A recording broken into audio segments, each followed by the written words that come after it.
Hello everyone, today we will study the fundamental rights that were directed by our constitution. First one is this is a note prepared by me.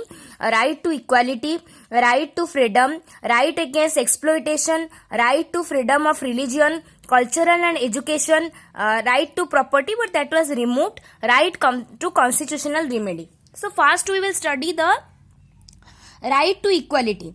So equality before law, that is 14 to 18. So 14 वाला है कि equality before law और equal protection of law. Equality before law and equal protection of law is article 14. Prohibition against the discrimination on the grounds of race, sex, caste और place of birth. चारों चीजें हैं यहाँ पे कि race, sex, caste और place of birth. That is article 4, that is article 15. इसका एक मूवी भी हम ऐसे भी याद कर सकते हैं कि कोई भी ग्राउंड में डिस्क्रिमिनेशन हो रहा है तो that was related to the article 15. और आर्टिकल 14 है कि equality of the law and equal protection of law. आप जब लॉ के सामने सेम रहोगे, हर कोई सिटीजन प्रोटेक्शन भी पाता है लॉ से सिमिलर, और सब लॉ के सामने सब सेम होते हैं, उसमें कोई डिस्क्रिमिनेशन नहीं होता है. तो वो डिस्क्रिमिनेशन किस के बेसिस पे नहीं होता है, वो चीज आर्टिकल 15 में दिया गया है. आर्टिकल 14 ने बोला है कि डिस्क्रिमिनेशन नहीं होता है. आर्टिकल 15 ने बोला है कि किस बेसिस पे डिस्क्रिमिनेशन नहीं होता है. फिर equality of the opportunity in the matter of the public employment. Equality of the opportunity on the matter of the public employment. फिर abolition of untouchability and prohibition of the practice.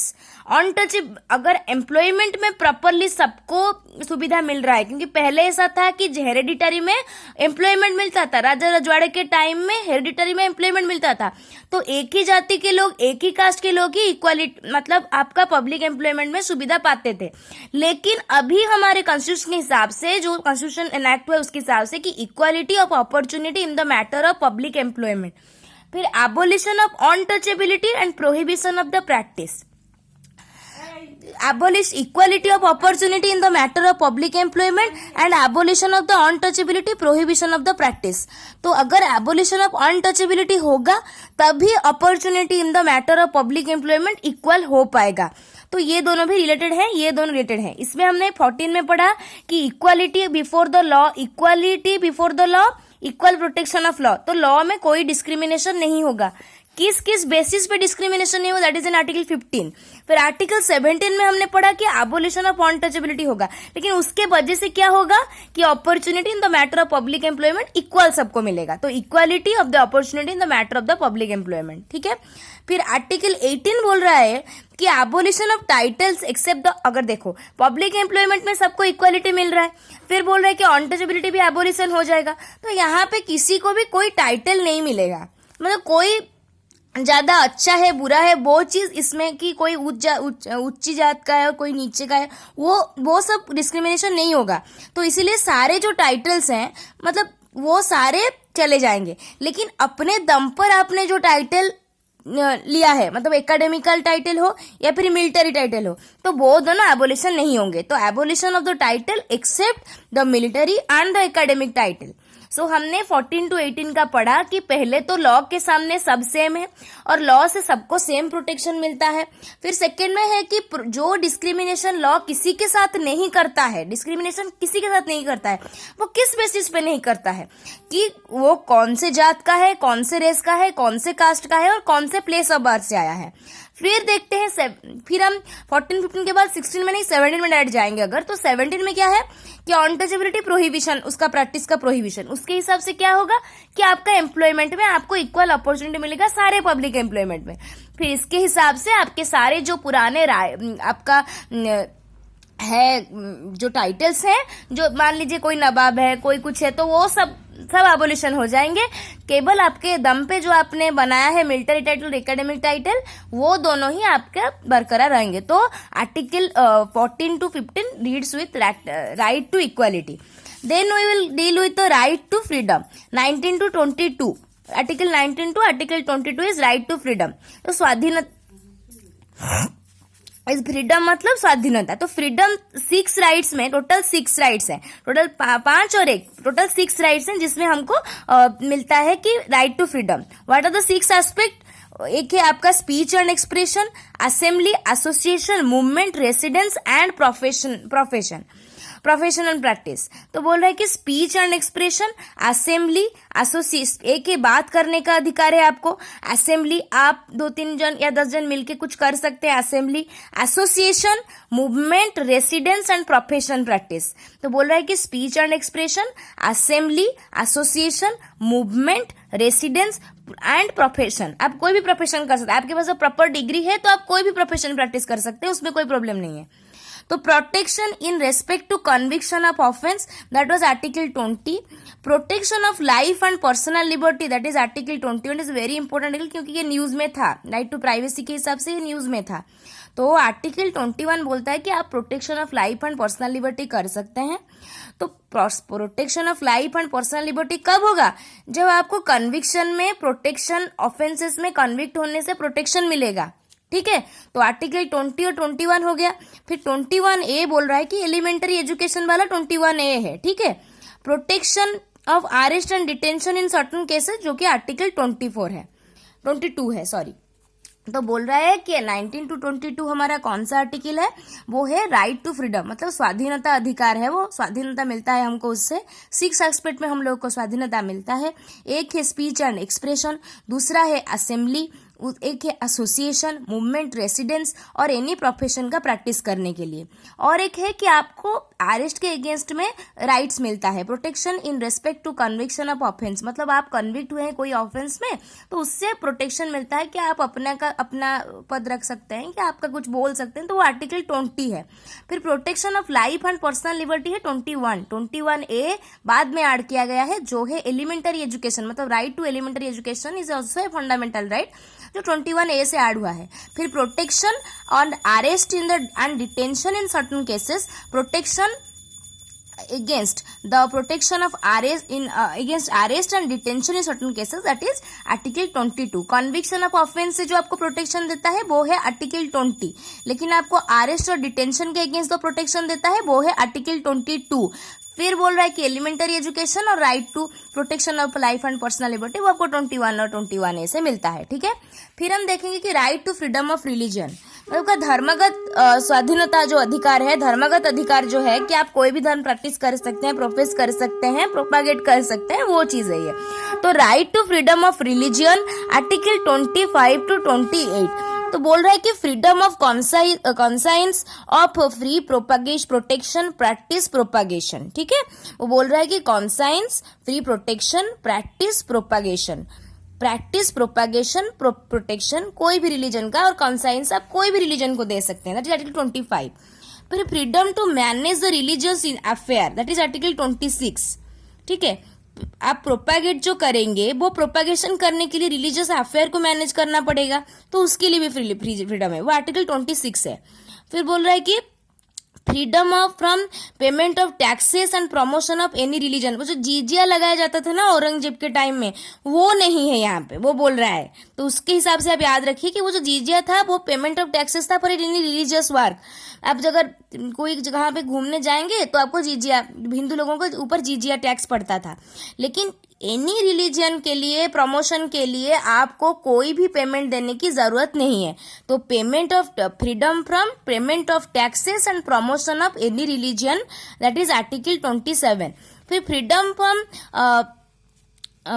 From your religious institution, central educational institution, that is article 28, मतलब आप कोई भी religious educational institution बना सकते हैं, that is article 28, okay.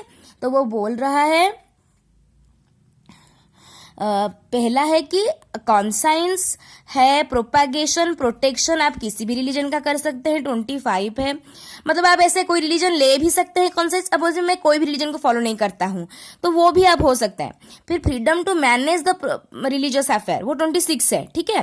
फिर 27 बोल रहा है कि कोई टैक्स नहीं पड़ेगा, आप कोई भी प्रोटेक्शन और प्रोपागेशन ऑफ रिलीजन कीजिए, आप प्रमोशन कीजिए, कोई टैक्स नहीं पड़ेगा। फिर आप माइनॉरिटी रिलीजियस इंस्टीट्यूशन भी आप अपना बना सकते हैं, वो आर्टिकल 28 में है, ठीक है।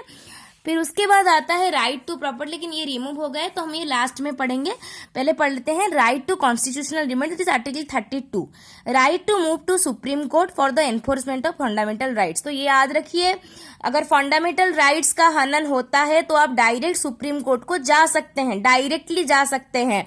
उसमें नीचे वाले जो जुडिशियरी है उसे ऊपर जाने की जरूरत नहीं है, एक बार में ही आप सुप्रीम कोर्ट में अपील दायर कर सकते हैं। वही है आपका right to constitutional remedy article 32।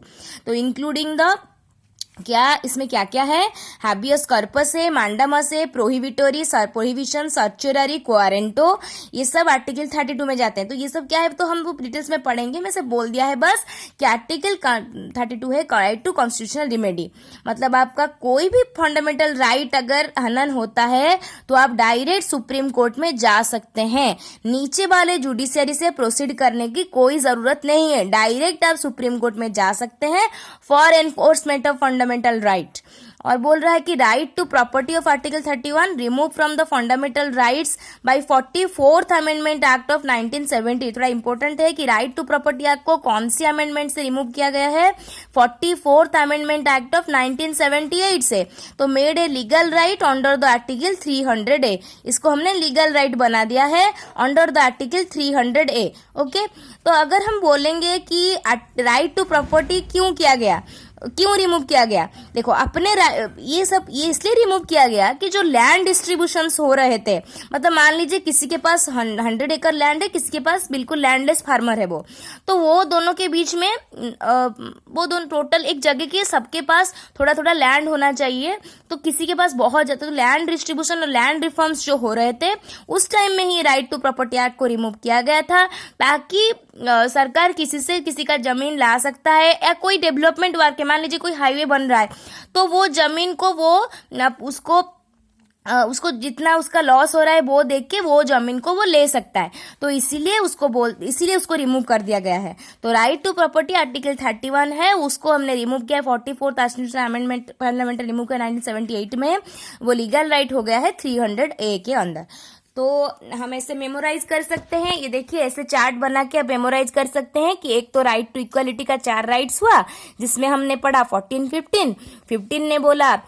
ने बोला कि सब समान है, लेकिन 15 ने बोला कौन से बेसिस पर समान है, ठीक है। फिर आर्टिकल 17 ने हमने पढ़ा कि अनटचेबिलिटी और प्रोहिबिशन ऑफ द प्रैक्टिस का, अनटचेबिलिटी का प्रैक्टिस भी हम लोग एबोलिशन कराएंगे और उसका प्रैक्टिस भी नहीं करेंगे, मतलब वो एबोलिशन भी होगा और उसका प्रैक्टिस भी नहीं होगा, तो वो 17 में। तो ऐसा होगा तो फिर हम लोगों को पब्लिक एम्प्लॉयमेंट पे इक्वल अपॉर्चुनिटी मिलेगा। लेकिन अगर पहले से कोई बड़ा है तो वो मतलब उसका हेरिटेरिली वो उसको अच्छा पद मिला है और उसको अच्छे से टाइटल भी मिला है, तो वो टाइटल को एबोलिशन कर देंगे, क्योंकि सबको समान तरह से ट्रीट करेंगे। लेकिन जो अपने दम पे बनाए हैं, जो एकेडमिक टाइटल्स हैं, जो आपका मिलिट्री टाइटल्स है, वो सब एबोलिशन नहीं होंगे।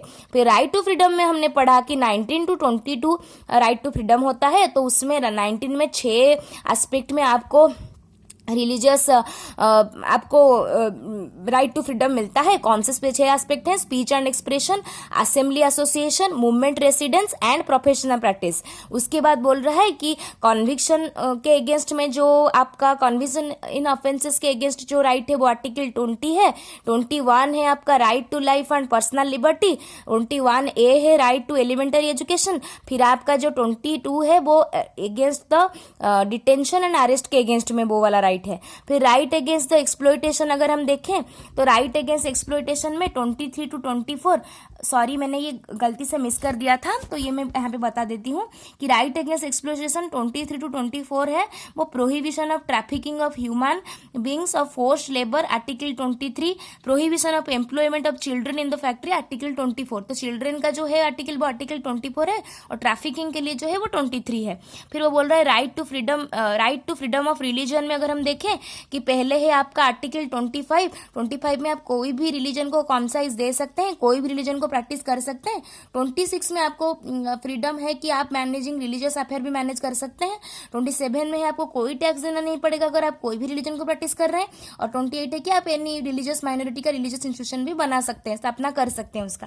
फिर आपका लास्ट वाला हुआ राइट टू कॉन्स्टिट्यूशनल रिमेडी जो कि 32 है, और इसमें यह है कि आप हाबियस कॉर्पस, मैंडामस, प्रोहिबिशन, सर्ट्यूररी, क्वारेंटो का का यूज कर सकता है सुप्रीम कोर्ट आपका फंडामेंटल राइट को इन्फोर्स करने के लिए, और आपका फंडामेंटल राइट का अगर हनन होता है आप डायरेक्टली सुप्रीम कोर्ट में जा सकते हैं, ठीक है। तो राइट टू प्रॉपर्टी जो है आर्टिकल 31 उसको हमने 44th अमेंडमेंट एक्ट ऑफ 1978 में उसको रिमूव कर दिया था। ये ग्रीन वाला है, ये रिमूव हो गया है। मतलब ऐसे देखिए, ऐसे ये दूसरा है, ये पांचों अलग है, तो बोल रहा है कि ये रिमूव हो गया है, जो कि अभी लीगल आर्टिकल 300A के अंदर है, अंडर आर्टिकल लीगल राइट्स के अंदर। तो मैंने क्यों रिमूव है वो भी समझाया आपको। तो ऐसे आप चार्ट बना के याद रख सकते हैं, दिस इज वेरी इंपॉर्टेंट। इससे क्वेश्चन कुछ भी करके आता है, मतलब आप लिख के ले लीजिए कि fundamental rights is the most important topic. तो इसके बारे में तो पूरा डिटेल्स में हम लोग पढ़ेंगे। वैसे भी हमने आपको बता दिया कि इसमें क्या क्या है, लेकिन उसके अंदर जो है कि क्या है, इक्वल प्रोटेक्शन ऑफ लॉ क्या है, इक्वल बिफोर लॉ क्या है, इक्वालिटी बाय लॉ क्या है, वो सब चीजों को यूएसए से हम लोग कैसे वो सब मैं दूसरे वीडियो में बताऊंगी। और एक बात है कि मैंने वीडियो बहुत दिनों से नहीं बनाया था क्योंकि टाइम नहीं हो रहा था, क्योंकि प्रिपरेशन में से मैंने बहुत सारे टॉपिक्स मैंने भी आपकी तरह खत्म नहीं किया है। बीच बीच में पॉलिटी रिविजन करती हूँ, तो मुझे लगता है कि मैं जैसे रिविजन कर रही हूँ ताकि वो किसी को हेल्प करे, इसलिए मैंने बनाया। Thank you. अगर आपको अच्छा लगे तो लाइक करें, सब्सक्राइब करें और अपने फ्रेंड के साथ शेयर करें ताकि सब कोई पढ़े और सब कोई बढ़े। Thank you.